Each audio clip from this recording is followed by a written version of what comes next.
கவனிமா, இது பார்ட் 5 தானே.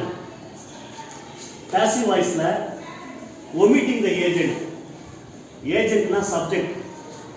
ஆக்டிவ் வாய்ஸ்ல சப்ஜெக்ட் இருக்கும், எழுவாய் வேலையை செய்பவர் இருப்பார். ஆனா பாசிவ் வாய்ஸ்ல இந்த சப்ஜெக்டை எடுத்துருங்கன்னு சொல்றாங்க. எப்போ அப்படின்னா, ஒரு சென்டென்ஸ் வந்து துவங்குது என்ன மாதிரியான வார்த்தைகள்னா, someone, somebody, no one, இந்த மாதிரியான வார்த்தைகளை சப்ஜெக்டா பெற்று, இந்த மாதிரியான வார்த்தைகள் வேர்ட்ஸ் வந்து சப்ஜெக்டா எழுவாயா ஆக்டிவ் வாய்ஸ்ல வந்ததுன்னா, பாசிவ் வாய்ஸ்ல அதை எடுத்துருங்க, ஒமிட் பண்ணிடுங்கன்னு சொல்றாங்க. ஆப்ஜெக்டா போறாதீங்க. எக்ஸாம்பிள் பார்க்கலாமா? somebody has taken away my book. என்னுடைய புத்தகத்தை வந்து யாரும் எடுத்துட்டு போயிட்டாங்க. has taken, இது என்ன டென்ஸ்? has taken என்ன? Simple perfect tense. Okay, present perfect tense. Simple எங்க வருது? ஓகேங்களா? இது V3 ஃபார்ம்ல இருக்கு. பர்ஃபெக்ட் டென்ஸ் இங்க வந்து பிரசன்ட்டுக்கான ஹெல்பிங் வெர்ப் இருக்கு. Present perfect tense. somebody has taken away my book. இப்போ பாசிவா மாத்தலாங்களா? my book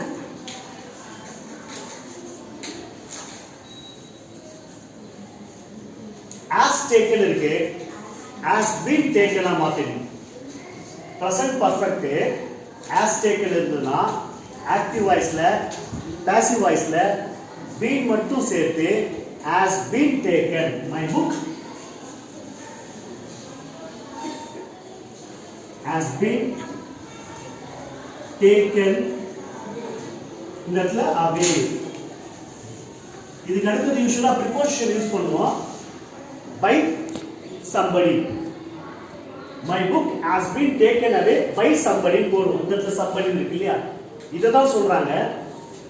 ஆக்டிவ் வாய்ஸ்ல somebodyங்கிறது சப்ஜெக்டா வந்ததுன்னா, பாசிவ் வாய்ஸ்ல அதை நாம பயன்படுத்த வேண்டாம்னு சொல்றாங்க. சென்டென்ஸ் இதோட முடிஞ்சு போச்சு. அடுத்து போலாங்களா? நெக்ஸ்ட் எக்ஸாம்பிள் வாங்க. no one has bought the tickets. Ticket யாருமே வாங்கல. இது ஆக்டிவ் வாய்ஸ்ல இருக்கு. ஓகேங்களா? has bought present perfectல இருக்கு. ஓகேங்களா?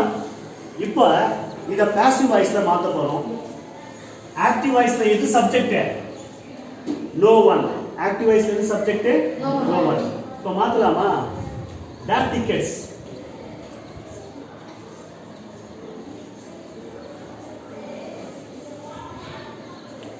முதல்ல சொல்றேன், as bought இருக்குங்களா? has been bought னு போட்டுருவோம் யூசுவலா. ஆக்டிவ்ல இருந்து பாசிவ் மாறும்போது. ஆனா இந்த இடத்துல as பயன்படுத்த கூடாது. he she it சிங்குலர்ல இருந்தா தான் as வரும். இந்த இடத்துல வந்து டிக்கெட்ஸ்ல நிறைய வருது, அதனால இந்த இடத்துல as வரக்கூடாது, have வரும். அடுத்தது பாத்தீங்கன்னா, no one யாருமே இல்ல நெகட்டிவ் ஃபார்ம்ல வருது. அப்ப என்ன போடணும்? என்ன போடணும்? the tickets have not been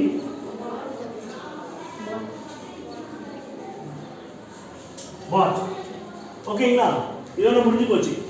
suppose நீங்க போடுறதா இந்த இடத்துல அடுத்து என்ன போடணும்? ப்ரிபோசிஷன் பை போட்டு no one போடணும். ஆனா இங்க ஆல்ரெடி என்ன சொல்லிட்டாங்க? no one னு வந்து சப்ஜெக்ட்ல வந்ததுன்னா, ஆக்டிவ் வாய்ஸ்ல இருந்ததுன்னா, பாசிவ் வாய்ஸ்ல நீங்க ப்ரிபோசிஷன் பை போட்டு இந்த சப்ஜெக்ட் no one யூஸ் பண்ண வேண்டாம்னு சொல்லிட்டாங்க. புரியுதுங்களா? என்ன டவுட் இருக்கா? Okay, thank you.